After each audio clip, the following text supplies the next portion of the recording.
வணக்கம். ஐயா சு. வெங்கடேசன் அவர்கள் எழுதிய வீரயுக நாயகன் வேல்பாரி பகுதி 23. உள்ளறை ஒன்றில் படுத்திருந்த இளமருதன் கண் விழித்த போது விடிந்து நெடுநேரமாகியிருந்தது. அவன் அழைத்து வந்த கொற்றர்களுக்கு வேலைகள் ஒதுக்கப்பட்டு அவர்கள் தங்களுக்குரிய இடத்துக்கு சென்று விட்டனர். தன்னை அழைத்து வந்த செவியன் எங்கே எனத் தேடியபடி வெளியே வந்தான் இளமருதன். அவனின் கண்கள் வியப்பில் மூழ்கின. தாமரை மொட்டு போல அடுக்கடுக்காக குவிந்து நிற்கும் புதிய மாளிகைகள் கதிரவனின் ஒளிப்பட்டு வெண்பஞ்சு போல் ஒளிர்ந்து கொண்டிருந்தன. வியப்புற்று நின்ற அவன் அருகே வந்து தோள் தொட்டான் செவியன். இந்த பகுதியில் 3 பெரும் மாளிகைகள் கட்டி எழுப்பப்பட்டுள்ளன. கட்டட வேலைகள் எல்லாம் முடிந்துவிட்டன. மர வேலைப்பாடுகளும் ஓவிய பணிகளும் தான் நடைபெறுகின்றன. மாளிகைக்கு பின்புறம் புதிதாக உருவாக்கப்பட்டுள்ள பூந்தோட்டத்தில் ஒரு சில பணிகளும் நடைபாதை, சுற்றுச்சுவர் போன்ற சிறு சிறு வேலைகளும் தான் மிச்சம் இருக்கின்றன. நாம் அழைத்து வந்த கொற்றர்களை அங்கு அனுப்பியாகிவிட்டது என்றான் செவியன். மலைப்பில் இருந்து மீளாமல் கேட்டுக்கொண்டிருந்தான் இளமருதன். மேல் மாடத்தின் வெளிப்புற விளிம்பில் கடல் அலைகளின் வளைவுகள் சுழன்று பொங்கியபடி இருந்தன. அதை பார்த்தபடி கேட்டான், எப்படி இவ்வளவு நுணுக்கமாக வடிவமைக்க முடிந்தது? செவியன் சொன்னான், அலைகள் பொங்கும் கடல் போல் மாடத்தின் விளிம்புகள் வடிவமைக்கப்பட்டிருப்பதன் காரணம் உள்ளிருக்கும் மாளிகையின் மொத்த வடிவம் சிப்பி போன்றது. சிப்பிக்குள் இருக்கும் ஆதி இருளுக்குள் தானே வெண்முத்து சூழ்கொள்ளும். புரியாமல் விழித்தான் இளமருதன். இதுதான் மணமக்களின் பள்ளியறை. இந்த பேரரசின் வம்சக்கொடி வேர் பிடித்து மலர வேண்டிய மாளிகை. அசைவுறா கண்கள் திரும்ப மறுத்தன. வாருங்கள், உள்ளே போய் பார்ப்போம் எனச் சொல்லி மாளிகைக்குள் அழைத்துச் சென்றான் செவியன். உள்ளே மகத நாட்டு வினைஞர்கள் நெடுங்கதவுகளை இழைத்து பொருத்தும் பணியை செய்து கொண்டிருந்தார்கள். காற்று எங்கும் நுண்ணிய மரத்தூள்கள் மிதந்து கொண்டிருந்தன. சந்தனத்தின் வாசனை மாளிகைக்குள் நுழையும் முன்னரே இளமருதனின் மூக்கில் ஏறியது. உள் நுழைந்த இளமருதன் வடிவிலும் வாசனையிலும் வண்ணத்திலும் நிலை மறந்து நின்றான். பெரும் வட்ட வடிவில் 9 தூண்கள் நின்று கொண்டிருந்தன.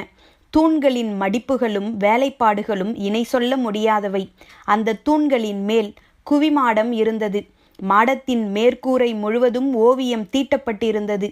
இரவு நேரத்து வானம் நிலவு ஒளிர்ந்து கொண்டிருக்க எங்கும் விண்மீன்கள் மின்னிக் கொண்டிருக்கும் காட்சி அதில் இருந்தது. அண்ணாந்து பார்த்தபடி மேற்கூரையின் முழு வட்டத்தையும் நோக்கினான். ஓவியர்கள் வேலையை முடித்துவிட்டார்கள். ஆனால் குறித்து கொடுத்த அந்துவன் வந்து பார்த்து சரியெனச் சொன்னால்தான் சாரத்தை பிரிக்க முடியும். இன்று நற்பகல் அவர் வந்துவிடுவார் என்று சொல்லியபடி, வாருங்கள் இன்னொரு பள்ளியறைக்கு என்று அழைத்தான் செவியன். இன்னொரு பள்ளியறையா? ஆம், இது கார்கால பள்ளியறை. கீழ்நிலையில் அமைக்கப்பட்டுள்ளது. அடர்ந்த தூண்களும் மர வேலைகளும் இதில் அதிகம். இன்னொன்று வேநீர்கால பள்ளியறை. அது மேல் மாடத்தில் கட்டப்பட்டுள்ளது.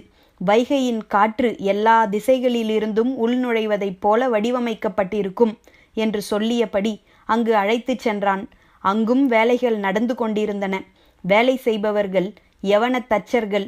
வேநீர்கால வெக்கையை காதலின் கவசமாக மாற்றும் வித்தையை செய்து கொண்டிருந்தனர். விதவிதமான கைக்கருவிகளை வைத்து பணியாற்றினர். இளமருதன் கண்களை எங்கும் ஓடவிட்டான். அங்கு நெருக்கமாக அமைக்கப்படாமல் விலகி நிற்கும் தூண்கள், சாளரத்திலிருந்து தன்னியல்பிலே வந்து தழுவிச் செல்லும் காற்று என 2 மாளிகைகளுக்கும் எவ்வளவோ வேறுபாடுகள் இருந்தன. மேற்கூரை ஓவியம் மட்டும்தான் ஒன்று போல இருந்தது. இரவு நேரத்து விண்மீன்களும் நிலவும் ஒளி வீசியபடி இந்த 2ஐ ஒன்று சேர்த்தாலும் ஈடாக முடியாத பெரும் மாளிகை ஒன்று கட்டப்பட்டு வருகிறது என்று சொல்லி பாண்டரங்கத்துக்கு அழைத்துச் சென்றான் செவியன். அங்கே வைப்பதற்காகத்தான் அவன் தந்தை காமன் விலக்கு செய்து கொண்டிருக்கிறார் என்பதால் அந்த அரங்கு எப்படி இருக்கிறது என்பதை பார்க்க ஆவலுடன் போனான் இளமருதன். பளிங்கு கற்கள் பாவப்பட்டு நிலைச்சுவரிலும் தந்தரையிலும் பளபளப்பு ஏறி இருந்தது. ஓவியங்களும் மர வேலைப்பாடுகளும் மனித கற்பனைக்கு எட்டாத பேரழகு கொண்டு விளங்கின. கலை வேலைப்பாடுகளின் உச்சம் என இந்த அரங்கை சொல்லலாம். நடுவில் ஆடுகளம். அதை சுற்றி இசைக்கவும் பாடவும் பார்த்து ரசிக்கவும் ஏற்றவாறு ஒவ்வொன்றுக்கும் தகுந்த மேடைகள். எல்லா தூண்களிலும் சிற்ப வேலைகள் ஏறக்குறைய முடிந்துவிட்டன. சுவர்களில் சுதை வேலைப்பாட்டுக்கும் வண்ணங்கள் பூசப்பட்டுவிட்டன. மேற்கூரை ஓவியமும் முடிந்துவிட்டது. அந்துவன் வந்து பார்த்துவிட்டால் எல்லாம் முற்று பெற்றுவிடும். நிலை மறந்து பாண்டரங்கத்தை பார்த்து கொண்டிருந்தான் இளமருதன். வாருங்கள், அந்துவன் வருவதற்குள் நாம் உணவருந்திவிட்டு வந்துவிடுவோம் என்று சொல்லி அழைத்துச் சென்றான் செவியன். கோட்டைக்கு தெற்கே மதுரையின் இடுகாடு இருந்தது. இறந்து போன மேற்கு வாசலின் தளபதி மாரையனின் உடல் அங்குதான் கொண்டு வரப்பட்டது. வீரர்கள் உடலேந்தி வந்தனர். நேற்று நள்ளிரவு யானையை குறுக்கிட்ட மாரையனை சற்றும் எதிர்பாராமல் துதிக்கையால் சுழற்றி அடித்தது. குதிரையின் முதுகெலும்பு நொறுங்கி கீழே சரிந்தான் மாரையன். பின்னங்கால்களால் அவனை மிதித்து கடந்தது யானை. பின்புறம் வந்த வீரர்கள் நிலைமையை உணர்ந்து யானை கட்டுத்தறியின் தலைவன் அல்லங்கீரனிடம் செய்தி சொல்ல ஓடினர். மேலே உட்கார்ந்திருந்த பாகனுக்கு இப்போதுதான் விஷயம் பிடிபட்டது. யானைக்கு மதம் கொள்ளவில்லை. மதம் பிடித்திருந்தால் இந்நேரம் தான் உயிரோடு இருக்க மாட்டோம். தந்தத்தில் தாங்கி பிடித்திருக்கும் குறுக்கு கட்டையால் இந்த இடத்தையே தகர்த்திருக்கும். முழுநிலை உணவு 3 சுற்று கொடுக்கப்பட்ட பிறகு அயர்ந்து தூங்கிக் கொண்டிருந்த அதை எழுப்பி வேலை வாங்கியதில் ஏதோ பிரச்சனை ஏற்பட்டுள்ளது. தளபதி மாரையன் அவசரப்பட்டு இடையில் வந்து குறுக்கிட்டு விட்டார். இது வேறு திசை போகாமல் வந்த வழியே கட்டுத்தறி நோக்கித்தான் போய்க் கொண்டிருக்கிறது என்று நினைத்தபடியே அதன் மேல் அமர்ந்திருந்தவன் குத்துக்கோலை வலது காதின் பின்புறம் செருகிவிட்டு சட்டென யானையின் மேலிருந்து பக்கத்து மாளிகை சுவரின் மேல் தாவினான். அல்லங்கீரனை பார்த்து தகுந்த ஏற்பாடு செய்வதற்காக அவரை நோக்கி ஓடினான். மாரையனின் வீரர்கள்தான் முதலில் கட்டுத்தறியின் தலைவனை வந்தடைந்தனர். வீரர்கள் ஓடிவரும் வேகத்தை பார்த்ததும் என்ன நடந்திருக்கும் என்பதை புரிந்து கொண்டார் அல்லங்கீரன். தளபதியை மிதித்து கொன்றுவிட்டது என பதைக்க சொன்னார்கள். உடனடியாக 3ஆம் தறியில் இருந்த யானைகளை எழுப்ப உத்தரவிட்டான். எத்தனை 100 யானைகளை பழக்கியவன் அல்லங்கீரன். போர்க்களத்தில் எதிரிகளின் யானைப்படையை சிதைக்க எத்தனையோ முறை வழிவகுத்தவன். வயதாகிவிட்ட காரணத்தை சொல்லி யானைப்படை பொறுப்பிலிருந்து விடுவிக்கப்பட்ட போது வாரக்கணக்கில் உணவெடுக்காமல் பட்டினி கிடந்து துயரத்தை கடந்தவன். யானைகளுடனே வாழ்வை கழித்தவன். வயதான யானைகள் இருக்கும் கட்டுத்தறி இப்போது இவன் வசம். யானைகளால் ஏற்படும் சவால்களை எதிர்கொள்ளும் பொழுதுகளில் அவனது ஆளுமையை கண்டு நாடே நடுங்கியிருக்கிறது. இப்போது உடல் மிகவும் தளர்ந்து விட்டது. ஆனாலும் சவாலை சந்திக்க தயாரானான். நிலைப்படை வீரர்கள் அலையலையாக யானையின் பின்னால் வந்து கொண்டிருந்தனர். அவர்கள் கோட்டையின் உள்பக்கமாக போகாமல் கட்டுத்தறியை நோக்கியே நடந்தனர். வீரர்கள் பாதுகாப்பான தொலைவில் பின்தொடர்ந்தனர். குறுக்கு தெருக்களின் வழியாக விரைந்தோடி வந்த பாகன் கட்டுத்தறியை அடைந்த போது அல்லங்கீரன் அங்கு இல்லை. செய்தியை கேட்டு யானையை மறிக்கப் போய்விட்டார் என்பதை உணர்ந்தான். அவர் போன திசை நோக்கி ஓடினான். யானைக்கு மதம் பிடிக்கவில்லை. கட்டுப்பட மறுக்கிறதே தவிர கட்டுப்பாட்டை மீறவில்லை. வலது காலில் இருக்கும் காயங்களை நோக்கி கட்டுகளை வீசி இறுக்கிவிட்டால் அது அசையாமல் நின்றுவிடும். இதை அவரிடம் சொல்லத்தான் விரைந்து வந்தான். ஆனால் அதற்குள் எல்லோரும் போய்விட்டார்கள். அதற்கு மதம் பிடித்துவிட்டது என கருதி அதை வீழ்த்தப் போகிறார்கள். எப்படியாவது அந்த செயலை தடுக்க வேண்டும் என பதறியடித்து யானையை நோக்கி ஓடினான் பாகன். யானை வந்து கொண்டிருக்கும் வீதியை அடைந்தான் அல்லங்கீரன். கொடுக்கு போல் மேல் தூக்கி இருந்த அதன் அடிவாலை கொண்டுதான் மதத்தை கணக்கிட முடியும். வந்தவுடன் அடிவாலை பார்க்க முயன்ற போது மேலே பாகன் இல்லை என்பது தெரிந்தது. அவனை யானை கொன்றுவிட்டது என்ற முடிவுக்கு அவர் போனதால் மேல் தூக்காமல் இருந்த அடிவாலை அவரது கண்கள் காணவில்லை. மத யானையை எதிர்கொள்வதற்காகவே பயிற்சி பெற்ற வீரர்கள் துல்லியமான தாக்குதலை முன்னெடுத்தார்கள். பாண்டிய பேரரசு யானை போர்களிலும் மத யானையை அடக்கும் உத்திகளிலும் நிகரற்று விளங்கியது. மதுரையில் மாபெரும் விழா நடக்கும் நேரம் சற்றே பிசகு ஏற்பட்டாலும் பெரும் இழப்பில் முடிந்துவிடும். எனவே தாமதிக்க வேண்டாம் என முடிவெடுத்தார் அல்லங்கீரன். அதை போகவிட்டு சரியான ஒரு நார்ச்சந்தியில் யானைகளோடு மறித்தார். ஒரே நேரத்தில் யானைகள் 4ம் பிளிரிக்கொண்டு துதிக்கையை தூக்கியபடி அதை நோக்கி முன்னகர்ந்தன. அவற்றின் தந்தங்களின் முனைகளில் பளிச்சிடும் பூண்களும் குத்தீட்டிகளும் மாட்டப்பட்டிருந்தன. அந்த அடர் இருட்டில் என்ன நடக்கிறது என்பது யாருக்கும் புரியவில்லை. பிளிரலின் பேரொளி மேலெழுந்த போது அது குறுந்தடியோடு மண்ணில் சரிந்தது. மற்ற நாள்களில் இது நடந்திருந்தால் இந்த பேரோசை கேட்டு மொத்த நகரமும் விழித்திருக்கும். ஆனால் விழா கொண்டாட்டத்தில் நகரம் திளைத்து கொண்டிருந்ததால் எங்கும் எதிரொலிக்கும் பேரொலிக்கு நடுவில் யானைகளின் பிளிரல் கொண்டாட்டத்தின் பகுதியாக காற்றில் கரைந்தது. தலைமை அமைச்சர் முசுகுந்தருக்கு முதலில் செய்தி சொல்லப்பட்டது. இந்த மாநகரை வகுக்கப்பட்ட விதிகளின் வழியே கட்டிக்காப்பவர் அவர்தான். மணவிழா திருநாளுக்காக எங்கும் மங்களப் பேரொளி நிரம்பியிருக்கும் நாளில் இப்படி ஒரு செய்தியை கேட்டு மனிதர் நடுங்கிப் போனார். இந்த செய்தி பரவாமல் உடனடியாக கட்டுக்குள் கொண்டு வந்தார். விடிவதற்குள் எல்லாவற்றையும் அப்புறப்படுத்த உத்தரவிட்டார். பெரும் மரவண்டியில் யானையை இழுத்து ஏற்றினர். முன்னும் பின்னுமாக யானைகளே அந்த வண்டியை இழுத்தும் தள்ளியும் கொண்டு சென்றன. அந்த இடத்தில் மண்ணை கொட்டி குருதியை மூழ்கடித்தனர். இரவோடு இரவாக வேலையை முடித்தனர். ஆனாலும் விதிகளின்படி விசாரணை உண்டு என்பது எல்லோருக்கும் தெரியும். அரண்மனையின் நாள்களையும் கோள்களையும் கணித்துச் சொல்லும் தலைமை கணியனின் பெயர்தான் அந்துவன். காலம் கணிக்கும் கணியனான அந்துவனின் சொல்லுக்கு மறுசொல் இல்லை இந்த மாநகரில். அவன் கணித்துச் சொல்லும் சொல்லே பேரரசின் சொல்லாகிறது. சிறு கோல் ஒன்றை எப்போதும் கையில் வைத்திருக்கும் அவன் தடித்த கோல் போலவே உடல் கொண்டவன். பொதிகை மலை அடிவாரத்தில் வீற்றிருக்கும் பாண்டிய நாட்டின் பெருங்கணியர் திசைவேழருக்கு மாணவன். திருமணத்தை முன்னிட்டு புதிதாக 3 மாளிகைகள் கட்டப்படுவதை அறிந்ததும் அதன் மேற்கூரையில் என்ன ஓவியம் இருக்கலாம் என்று முடிவு செய்ய பொதிகை மலை சென்று பேராசான் திசைவேழரிடம் கருத்தறிந்து வந்தவன். அவர் சொன்ன அடிப்படையில் வானியல் அமைப்புகளைச் சொல்லி ஓவியர்களை வரைய வைத்துள்ளான். திருமணத்தை முன்னிட்டு நாளை பெருங்கணியர் திசைவேழர் அரண்மனைக்கு வரவிருக்கிறார். அவர் வருவதற்குள் ஓவிய பணிகளை முடித்து வைக்க வேண்டும். வரையப்பட்டவை எல்லாம் சரியாக இருக்கின்றனவா என பார்ப்பதற்காக அந்துவன் புதிய மாளிகையை நோக்கி வந்து கொண்டிருந்த போது அவரது வரவை எதிர்நோக்கி காத்திருந்தனர் செவியனும் இளமருதனும். அந்துவன் வந்ததும் இளமருதனை அவருக்கு அறிமுகம் செய்து வைத்தான் செவியன். இளமருதன் அவரை வணங்கினான். அவனது வணக்கத்தை ஏற்றுக்கொண்டதன் அடையாளமாக தலையை மெல்ல அசைத்தபடி நடந்தார் அந்துவன்.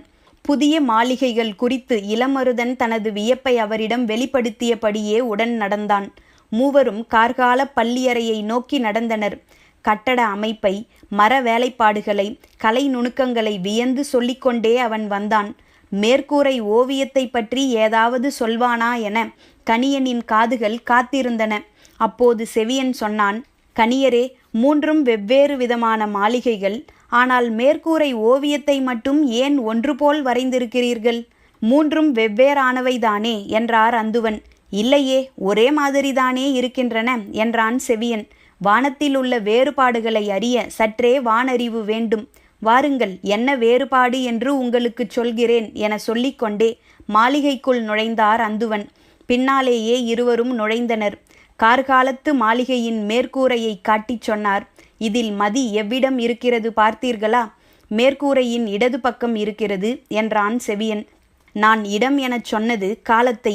வானில் நிறைமதி எந்த விண்மீன் கூட்டத்தோடு இணைந்து நிற்கிறதோ அந்த விண்மீன் பெயரில்தான் அந்த மாதத்தை அழைக்கிறோம். அங்கு பாருங்கள், 6 முத்துக்களைப் போல மின்னிக் கொண்டிருப்பவைதான் கார்த்திகை விண்மீன் கூட்டம். அதோடு மதி நிற்பதால் இது கார்த்திகை மாதம். மதி நிற்கும் இடம், விண்மீன் கூட்டம் இருக்கும் இடமும் பிற கோள்கள் நிற்கும் இடமும் வானியல் கணக்குப்படி அமைக்கப்பட்டுள்ளன. திகிரி கணக்கு, அதாவது வானியல் கணக்கை அறிந்தவர்கள் இந்த ஓவியத்தை பார்த்தால் எந்த ஆண்டு, எந்த மாதம், எந்த நாளை இந்த ஓவியம் குறிக்கிறது என்பதை துல்லியமாக சொல்லிவிடுவார்கள். மேற்கூரையின் வட்டத்துக்குள் இருப்பது ஓவியம் அன்று, காலம். இளவரசர் பொதியவெற்பன் பிறந்த போது வானத்தில் நாள் மீன்களும் கோல் மீன்களும் இருந்த அமைப்பு இதுதான். படுக்கையில் சாய்ந்து பார்க்கும்போது அவரது கண்கள் நேரடியாக இதைத்தான் பார்க்கும். மதியும் விண்மீன்களும் கோல் மீன்களும் இதே அமைப்புக்கு மறுபடி வர 60 ஆண்டுகளாகும். காலத்தின் முழு வட்டம் எல்லா காலங்களிலும் ஒளி வீசிக்கொண்டுதான் இருக்கப் போகின்றன. அதைப்போல் என்றென்றும் ஒளி வீசக்கூடிய வாழ்வை நீ அமைத்துக்கொள் என்று காலம் அவருக்கு ஒவ்வொரு இரவும் சொல்லும். அந்துவனின் விளக்கத்தை கேட்டு மெய்சிலிர்த்து நின்றான் செவியன். மேற்கூரையை அண்ணாந்து பார்த்தபடி இருந்த இளமருதனுக்கு பேச நாய் எழவில்லை. சற்று நேரம் கழித்து அந்துவன் சொன்னார், வேனிற்கால மாளிகையின் மேற்கூரையில் இருக்கும் கால அமைப்பு இளவரசியார் பொற்சுவை பிறந்தபோது நிலை கொண்டிருந்த வானியல் அமைப்பு. மூவரும் அந்த அரங்குக்குள் நுழைந்தனர். மதி முற்றிலும் வேறு ஒரு திசையில் இருந்தது. நாள் மீன்களும் கோல் மீன்களும் வெவ்வேறு இடங்களில் நிலை கொண்டிருந்தன. 3வது மாளிகையான பாண்டரங்கத்துக்குள் நுழைந்தனர். இது யார் பிறந்த கால அமைப்பு என்று கேட்டான் செவியன். அதுதான் எனக்கும் தெரியவில்லை. நாள்களும் கோள்களும் இந்த இடத்தில் இருக்க வேண்டும் என திசைவேழர் குறித்து தந்தார். அதன்படி வரைந்துள்ளேன். இது என்ன அமைப்பு என்று இப்போது வரை எனக்கு விளங்கவில்லை என்றார் அந்துவன். நாளை அவர் வரவிருக்கிறார். இதில் எத்தனை குறைகள் அவர் கண்களுக்கு தெரிய போகின்றனவோ என்றவரின் குரலில் பதற்றத்தை உணர முடிந்தது. அரண்மனை கணியனின் பார்வையில் நடந்துள்ளவற்றில் குறை கண்டறிய முடியுமா என்ன? அசட்டையான சிரிப்போடு அந்துவன் சொன்னார், வரையப்பட்ட வானில் எத்தனை விண்மீன்கள் இருக்கின்றனவோ அத்தனை குறைகளை அவரால் கண்டறிய முடியும். ஏனென்றால் வானில் அவ்வளவு நிறை கண்டவர் அவர். அதனால்தானே பெரும் புலவர் கபிலர் திசைவேழரை போற்றி அத்தனை பாடல்களை பாடியுள்ளார். சொல்லிக்கொண்டே அந்துவன் வெளிமாடத்தை பார்த்தபோது அங்கு வட்ட வடிவில் செய்து வைக்கப்பட்டிருந்த திகிரி மேடையின் மேல் நார்ச்சதுர கூண்டு ஒன்று வைக்கப்பட்டிருந்தது தெரிந்தது. அதை பார்த்ததும் பதறிப்போன அவர், அதை தூக்கி கீழே எறியுங்கள் என கத்தியபடி அதை நோக்கி விரைந்தார். அவ்வளவு நேரம் அவர் சொன்னதை வியந்து கேட்டுக்கொண்டிருந்த இளமருதன் அவர் கத்தியதால் ஓடிப்போய், ஐயா பொறுத்து கொள்ளுங்கள், நான் கொண்டு வந்த கூடுதான் இது என்று சொல்லிக்கொண்டே கூண்டை தூக்கி கீழே இறக்கினான். அந்துவனின் கண்கள் சிவந்தன. என்ன இது அருவருப்பான விலங்கு? இதை கொண்டு வந்து ஏன் இதில் வைத்தாய்? அது என்ன மேடை தெரியுமா? எதற்காக அமைத்திருக்கிறோம் தெரியுமா? இப்படி இதை கரைப்படுத்தி விட்டாயே என்று கோபப்பட்டார். இளமருதன் அவரை வணங்கி மீண்டும் மீண்டும் மன்னிப்பு கேட்டான். பணியாளர்களை வரவழைத்து திகிரி மேடையை தூய்மைப்படுத்தச் சொன்னார். அவர்களும் வேக வேகமாக செய்தனர். செவியனுக்கு என்ன சொல்வதென்று தெரியவில்லை. தேவாங்கு இருக்கும் கூண்டை எங்கு வைக்க என்று இளமருதன் கேட்டபோது, மாளிகையை விட்டு வெளியே தனித்திருக்கும் அந்த மேடையின் மீது வையுங்கள் என்று சொன்னது அவன்தான். வெளியிலிருந்து வந்துள்ள ஒருவன் செய்துவிட்டான் என்பதால் அவரது கோபம் இந்த அளவுக்கு இருக்கிறது. இதை வைக்கச் சொன்னது நான் தான் என்பது தெரிந்தால் அவ்வளவுதான் என்று மனதில் நினைத்து கொண்டு பேச்சை திருப்ப, இந்த அழகிய வட்ட வடிவ மேடையை எதற்காக மாளிகையை விட்டு வெளியே அமைத்துள்ளார்கள் எனக் கேட்டார். சற்றே கோபம் தணிந்த அந்துவன் சொன்னார், இது சக்கரவாக பறவைக்கான மேடை. பறவைகளின் இளவரசி சக்கரவாக பறவை என்று சொல்வார்கள். வரப்போகும் பாண்டிய நாட்டு இளவரசியார் பொற்சுவையின் செல்லப்பறவை அதுதானாம். இது உண்மையில் பறவைகளின் இளவரசி அன்று, வணிகர்களின் இளவரசி. ஆம், கால மாற்றத்தை கணித்துச் சொல்லும் பறவை அது. கார்காலத்துக்கான காற்று தொடங்கும் போது உலகின் எந்த திசையில் இருந்தோ இது வந்துவிடுகிறது. இது வந்துவிட்டால் காற்றின் திசையும் மழையின் தொடக்கத்தையும் கடலில் மிதக்கும் வணிகர்கள் அறிவார்கள். மழையோடு வந்து மழை நீரை மட்டுமே அருந்தி உயிர் வாழும் வியப்பு தரும் இந்த பறவை மழைக்காலம் முடிந்ததும் புறப்பட்டு மீண்டும் கடலுக்குள் போய்விடுகிறது. இளவரசியார் இந்த பறவையோடுதான் வந்து கொண்டிருக்கிறாராம். அந்த பறவைக்கான கூண்டு வைக்கும் மேடை ஒன்றை செய்யச் சொன்னார்கள். அது கார்காலம் முடிந்ததும் பறந்து செல்லும் திசையை நோக்கி 6 மரங்களால் வட்ட வடிவில் அந்த திகிரி மேடையை அமைத்துள்ளேன். அதில் போய் இந்த விலங்கை வைத்து விட்டீர்களே என்று கோபப்பட்டவர் தேவாங்கை பார்த்தபடியே கேட்டார், என்ன விலங்கு இது? இதற்கு முன்னால் நான் பார்த்ததில்லையே. எதற்கு இதை கொண்டு வந்துள்ளீர்கள்? தேவாங்கு என்று அதன் பெயரை சொன்ன இளமருதன் இதை கொண்டு வந்ததன் காரணத்தை சொல்ல வாயெடுத்தான். ஆனால் சட்டென அதை நிறுத்தி கொண்டான். பாரிக்கு தெய்வ வாக்கு சொல்லும் விலங்கு இது. இதை மாமன்னருக்கு பரிசு பொருளாக கொண்டு வந்துள்ளோம். இதை பார்த்ததும் மாமன்னர் அடையப் போகும் மகிழ்வு அளவற்றது. இதை மாமன்னரிடம்தான் சொல்ல வேண்டும். இடையில் இருப்பவர்களிடம் சொல்லினால் எப்படியும் மாற்றிவிடுவார்கள் என்று நினைத்தவன் சட்டென வாயடைத்து கொண்டான். உலகமே வியக்கப் போகும் ஒரு திருமணத்துக்கு நீ கொண்டு வந்துள்ள பரிசு இதுதானா என்று சொல்லி சிரித்தபடி, குறுநில மன்னன் ஒருவனின் மகனால் மாமன்னரை இந்த காலத்தில் கண்டுவிட முடியுமா என்ன? செவியன் சொன்னான், வெங்கல் நாட்டின் மீது பேரரசருக்கு நல்ல மதிப்பு உண்டு. எனவே நேரம் ஒதுக்குவார் என்றுதான் நான் நினைக்கிறேன். சரி, அதையும் பார்ப்போம் என்று சொன்ன அந்துவன், இந்த விலங்கு கூண்டை இனி இங்கு வைக்கக்கூடாது. மாளிகைக்குள் இருக்கும் மேடையில் வைத்து கொள்ளுங்கள் என்றார். இளமருதன் கூண்டை எடுத்துக்கொண்டு பாண்டரங்கத்துக்குள் நுழைந்தான். இந்த அரங்கில் வைக்கத்தான் தந்தை காமன் விளக்கை செய்து கொண்டிருக்கிறார். ஆனால் நான் கொண்டு வந்த விலங்கு அதற்கும் முன்னே உள் நுழைந்து விட்டது என எண்ணியபடி அந்த கலைமாடத்தின் மேல்புறம் இருக்கும் மேடை ஒன்றின் மீது வைத்தான். உள்ளிருந்த 2 தேவாங்குகளும் வட்டக்கண்களை உருட்டி உருட்டி இங்கும் அங்கும் பார்த்தன. முன்பு போல் இவை அச்சம் கொள்வதில்லையே என இளமருதன் எண்ணிக்கொண்டிருக்கையில் அவை 2ம் அண்ணாந்து மேற்கூரையை பார்த்தன. பார்த்த கணத்தில் கத்தியபடி மருண்டு உள்ளொடுங்கின. முதன்முறையாக அவற்றின் கத்தலை கேட்ட இளமருதன் அப்படி என்ன இருக்கிறது மேற்கூரையில் என எண்ணியபடி அண்ணாந்து பார்த்தான். சிதறி கிடக்கும் விண்மீன்களுக்கு இடையில் ஓர் ஓரத்தில் நிலவு இருந்தது. காலம் சொல்ல வேண்டியதை சொல்லிக் கொண்டிருந்தது. அவனுக்கு அது புரியவில்லை. பரம்பின் குரல் ஒலிக்கும்.